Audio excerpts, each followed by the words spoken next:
Keep your money, ma'am. Your little girl, she has my daughter's smile, the same way of holding her stuffed bunny. I can't take payment when she reminds me so much of mine. 33-year-old Thatcher Cole's voice cracked slightly as he closed the hood of the sleek Tesla, his grease-stained hands refusing the $100 bill the woman was offering.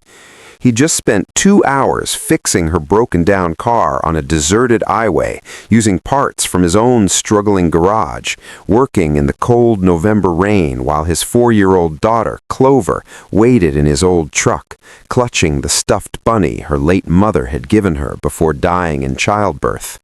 30-year-old Sable Whitmore stared at this mechanic in disbelief, holding her own daughter Meadow, who was indeed clutching an identical stuffed bunny, looking up at Thatcher with the kind of curious innocence only 4-year-olds possess. Sable was CEO of Whitmore Industries, accustomed to people inflating prices when they recognized her expensive car and clothes.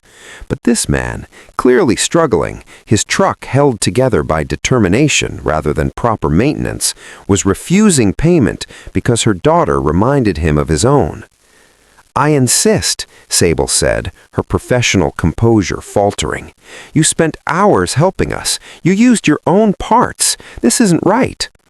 "What's not right is charging someone when their child is scared and cold," Thatcher interrupted gently, glancing at little Meadow shivering despite the car's heater. "My daughter knows what it's like to be scared. Her mama died bringing her into this world, and every day I try to make up for that loss by being kind to other children, other mothers. Your girl is safe now. That's payment enough." What Sable didn't know yet was that Thatcher had been on his way to a job interview, a last-chance opportunity at a corporate fleet maintenance contract that could save his failing garage. He was already late, had probably lost the opportunity by stopping, but he couldn't drive past a stranded car with a child inside. His own daughter had taught him that some things matter more than business. And what Thatcher didn't know was that Sable's billion-dollar company had just launched a supplier diversity initiative, actively seeking small businesses to support, and that she'd been driving to scout potential partners when her car broke down in this remote area where cell service was non-existent. "At least let me have your business card," Sable insisted, "so I can refer people to your garage." Thatcher pulled out a worn, handwritten card with his shop's name and number. "Cole's Garage. We're small, barely surviving, honestly, but we do good work, fair prices, and we always help folks in emergencies, payment or not." After they parted ways, Sable couldn't stop thinking about the mechanic who'd refused money because her daughter reminded him of his own. That evening, she did something she rarely did. She drove to the address on his card, not as CEO, but as a mother moved by his story. Cole's Garage was in a struggling neighborhood, small but immaculately organized.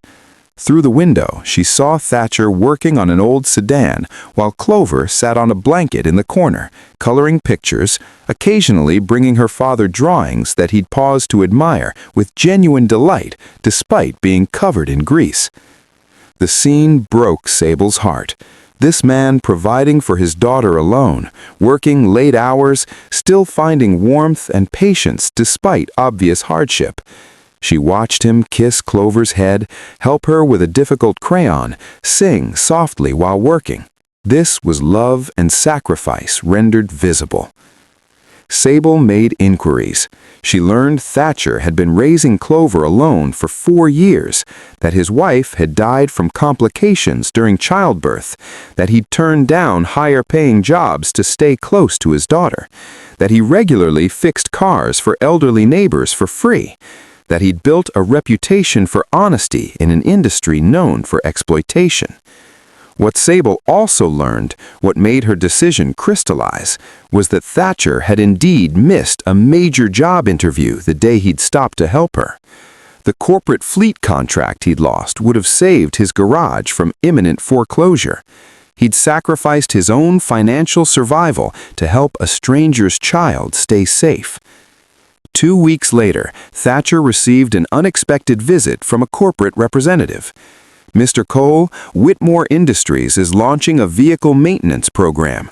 We're seeking a primary service partner, someone to manage our fleet of 200 vehicles, plus recommend other small garages for additional work. We'd like to offer you the contract. Thatcher stared in disbelief.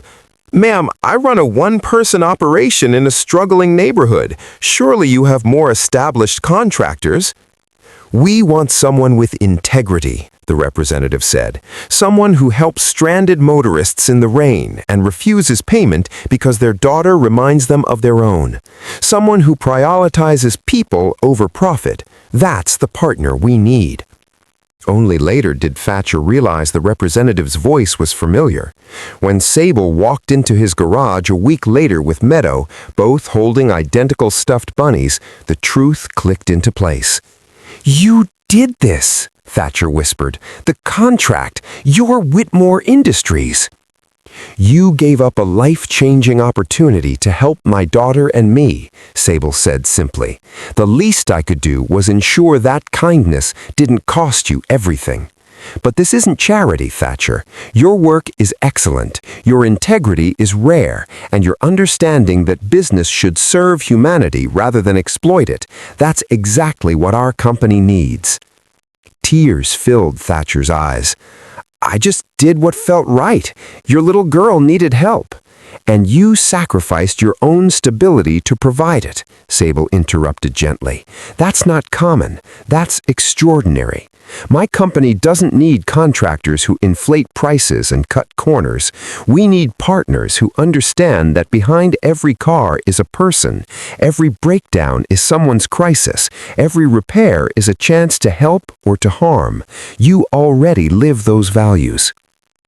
What Sable didn't initially share, what came out gradually as their professional relationship became genuine friendship, was that her own father had been a mechanic who died when she was young, leaving her and her mother to build their lives from nothing.